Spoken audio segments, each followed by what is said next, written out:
लाचारी, बेबसी एक ऐसी चीज़ होती है कि इंसान उसमें कुछ समझ नहीं पाता, दिमाग बिल्कुल काम करना बंद कर देता है। दोस्तों, जब इंसान गरीबी की एक ऐसे बददुमा दाग को झेलता है, उस समय उसके दिमाग में सिर्फ़ इतना आता है कि उसको कैसे 2 वक़्त की रोटी मिले, कैसे उसका परिवार चले। निश्चित तौर पर उस समय वह कुछ ऐसे नैतिक और अच्छे निर्णय नहीं ले पाता, जिसका लेना चाहिए। क्योंकि कभी-कभी इंसान बहुत पढ़ा-लिखा भी होता है, बहुत बुद्धिजीवी भी होता है, लेकिन बुद्धिजीवी होने के बाद भी जब इंसान विपत्तियों के घेरे में आ जाता है, गरीबी के अंडर में आ जाता है, तो इंसान कोई न कोई गलत कदम उठा ही लेता है और नहीं भी उठाता, फिर भी उसका परिणाम उसको भुगतना पड़ता है। वह अच्छा भी अगर कार्य करता है, तब भी उसके बाद भी उसको बुरा परिणाम आ जाता है।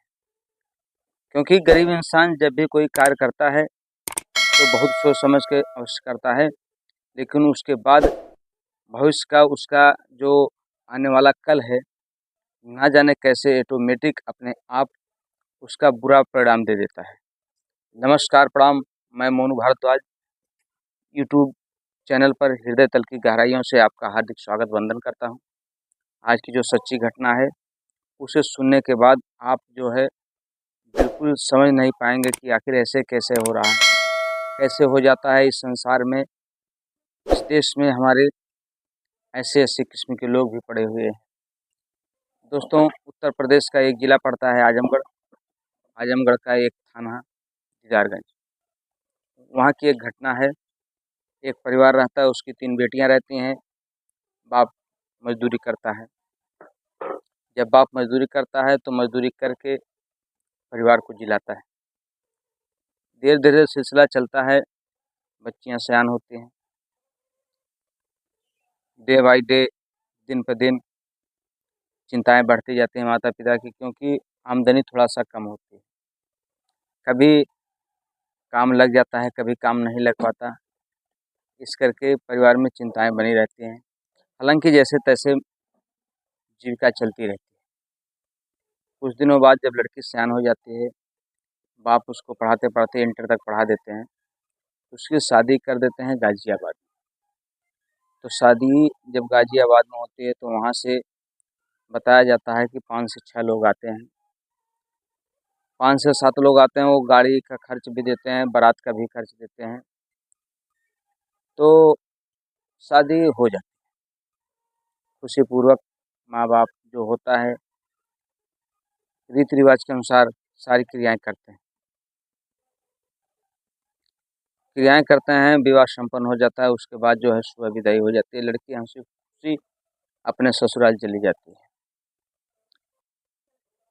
कुछ दिनों तक मामला बहुत अच्छा चलता रहता है, लड़की बाद 2 से 3 मंथ बाद जब आती है, तो बहुत ही खुश रहती है।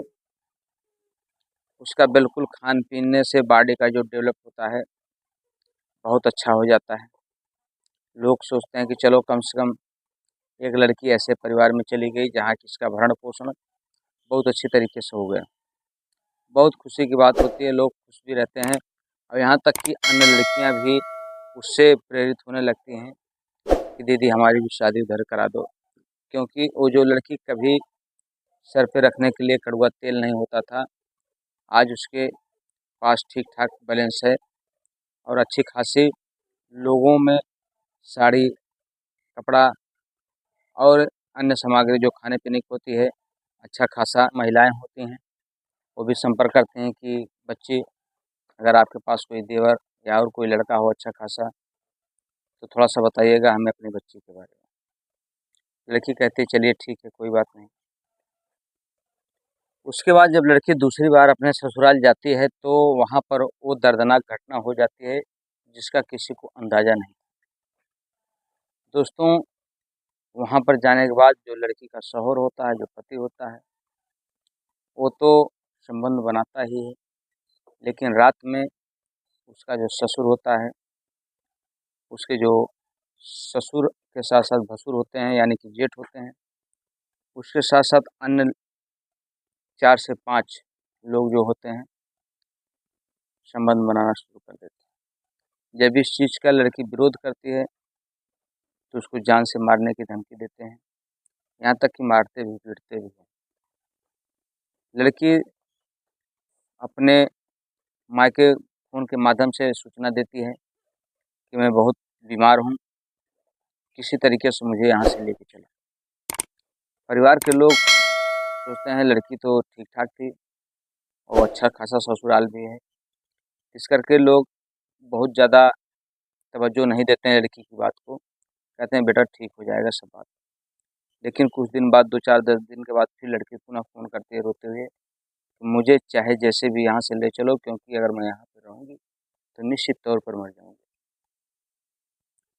तो उसके बाद मायके से 2 लोग जाते हैं, तो वहाँ पर जो उसके ससुराल गाज़ियाबाद वाले होते हैं उसकी विदाई नहीं करते हैं। कहते हैं नहीं विदाई नहीं होगी, हम लोग दवा दफन कराएँगे, ठीक हो जाएगी। उसके बाद लड़की रात में जब खाना-पीना होता है तो अपने बाप से, अपने भाई से पूरी व्यथा बताती है, जाके रूम में हाल-चाल के बहाने, और पूरे ससुराल वालों को इसकी भनक तक नहीं लगती कि पूरी बात इसके भाई और इसके बाप जान चुके हैं। दोस्तों, उसके बाद क्या होता है कि सुबह होती है, उसके भाई और बाप वो लड़की पहले बता देते हैं कि आप लोग फला-फला जाके जगह जाके रहिएगा, मैं किसी न किसी तरीके से निश्चित तौर पे आप लोगों के पास आऊँगी। तो वहाँ पर एक महिला जो होती है उसकी काफ़ी हेल्प करती है। ये लोग जब सुबह चले जाते हैं काम पे, तो बगल की एक महिला होती है, वह इस लड़की को वहाँ से निकालने में काफ़ी मदद करती है।